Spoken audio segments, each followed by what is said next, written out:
শুক্রবার মানেই অনেক কাজ। তো আমি আরও একটি শুক্রবারের ব্লগ আপনাদের সাথে শেয়ার করছি। তো হ্যালো ভিউয়ার্স, আসসালামু আলাইকুম। কেমন আছেন সবাই? আশা করছি সবাই ভালো আছেন। তো শুক্রবার সকালে আমি ঘুম থেকে উঠেই রান্না করব। আমি মশলা বেটে নিব। আমার যেহেতু ব্লেন্ডারটা নষ্ট হয়ে গেছে, এই জন্য আমি পাটাতেই নিজ হাতে সব মশলা বেটে নেই। তো আর এছাড়াও কিন্তু পাটায় মশলা বাটলে অনেক বেশি তরকারি সুস্বাদু হয়। এরপরে আমি রান্না করব গরুর মাংস দিয়ে, ফ্যাপসা দিয়ে, সব কিছু মিলিয়ে একসাথে রান্না করব। তো ফ্যাপসাটা হচ্ছে আমার মেয়ে এবং হাজব্যান্ডের খুবই পছন্দ। যেহেতু আমার মেয়ে অনেক ছোট, আশালা মাংস সেরকম একটা খেতে পারে না, কিন্তু ফ্যাপসা অনেক ভালোভাবে খেতে পারে। এই জন্য আমি দুইটা একসাথেই রান্না করছি। তো আলাদা করে আসলে রান্না করার মতো এত সময় নেই। এখান থেকে ওকে আমি ধুয়ে তারপরে খাইয়ে দিব। আর গরুর মাংস আমি বাটা মশলায় একদম হাতে মেখে রান্না করব। এগুলো সব কিছু আমি বেটে নিয়েছি ভালো করে। এক এক করে সব মশলা আমি দিয়ে দিচ্ছি। মশলা দেবার পরে আমি একদম ভালো করে মাখাবো। তো হাতে মেখে যে কোনো তরকারি রান্না করার সময় একটা জিনিস খেয়াল রাখা উচিত, যে মাখানোটা যত বেশি ভালো হবে তরকারির টেস্টও কিন্তু তত বেশি ভালো হবে। তার মানে অনেক ভালো করে মাখাতে হয়। আর যাদের হাতে সময় থাকে তারা এই পর্যায়ে ম্যারিনেট করেও রেখে দিতে পারেন। তো আমার হাতে যদি সময় থাকে আমি ম্যারিনেট করে রাখি, নয়তোবা আমি সঙ্গে সঙ্গেই রান্না করি। আর মাংস বা যে কোনো তরকারি গরম পানি দিয়ে রান্না করলে কিন্তু খুব ভালো হয়। তো আমি মাঝে মাঝে চেষ্টা করি গরম পানি দিয়ে রান্না করার, এতে তরকারির যেরকম কালারও সুন্দর আসে, তরকারিও কিন্তু সুস্বাদু হয়।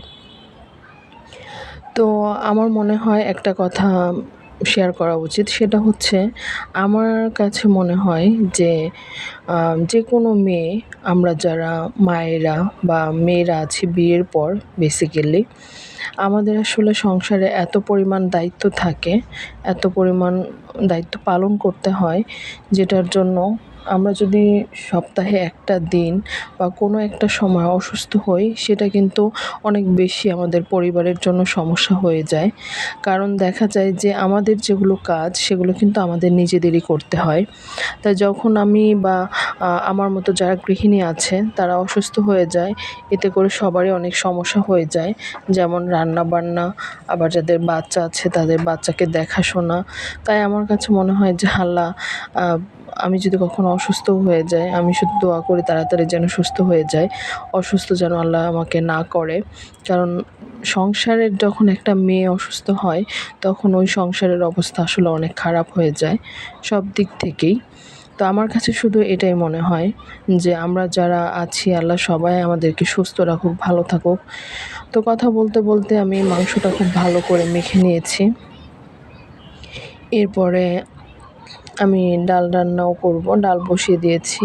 আর এদিকে হচ্ছে করল্লা ভাজি করব। করল্লা ভাজি করার জন্য আলুগুলো আমি আগে ভালো করে ভেজে নিচ্ছি, যেহেতু আলু সেদ্ধ হতে সময় লাগে আর করল্লা সেদ্ধ হতে কিন্তু খুব একটা সময় লাগে না। আলুর সাথে করল্লাটা ভাজি করলে করল্লাটা খেতে বেশি ভালো লাগে। আমার শ্বশুর শাশুড়ি দুইজনেই ডায়াবেটিক্সের রোগী, তো তাদের জন্য করল্লাটা রান্না করতে হয়। তারা শুধু করল্লাই খেতে চায়, কিন্তু আমরা যারা খাই তারা আমাদের কাছে শুধু করল্লাটা তিতা লাগে। তার জন্য একটু আলু দেই যেন তেতো ভাবটা কম আসে। আর করল্লা কিন্তু খুব হাই হিটে রান্না করতে হয়, লো হিটে রান্না করলে সবুজ কালারটা নষ্ট হয়ে যায়, সবুজ থাকে না। তো এই জন্য আমি সবসময় চেষ্টা করি হাই হিটে রান্না করতে। আর এদিকে এই যে গরুর মাংসটা মোটামুটি কষানো হয়ে যাচ্ছে। আমি সব কিছু দিয়েছি, একটু আলু দিয়েছি, কারণ আমার মেয়েটা আলু খুব বেশি পছন্দ করে, এই জন্য আলু দিয়েছি। সবার কাছে অনুরোধ রইল আমার ভিডিওটিকে বেশি করে লাইক, কমেন্ট এবং শেয়ার করে পাশে থাকবেন। আর যারা ইউটিউব থেকে দেখবেন তারা আমার চ্যানেলটিকে সাবস্ক্রাইব করে পাশে থাকা বেল আইকনটি প্রেস করে দিবেন। এতে করে আমি ভিডিও ছাড়ার সঙ্গে সঙ্গে আপনাদের কাছে নোটিফিকেশন পৌঁছে যাবে। আর যারা পেজ থেকে দেখছেন তাদের কাছে অনুরোধ রইল আমার পেজটিকে ফলো করে পাশে থাকবেন। তো আজকের মতো এই পর্যন্তই, বিদায় নিচ্ছি। সবাই ভালো থাকবেন, সুস্থ থাকবেন। আল্লাহ হাফেজ।